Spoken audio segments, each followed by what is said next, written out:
እናትህም አባትህም ነው። እናትና ያጣችልኝ አዋቂ እናት ነው ያለች።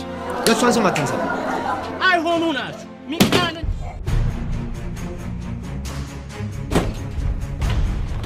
የት ለመሄድ ነው? አይገባሽም። ለማኝ ምን ችግር አለ? መጠየቅ ማለት እኮ ነው።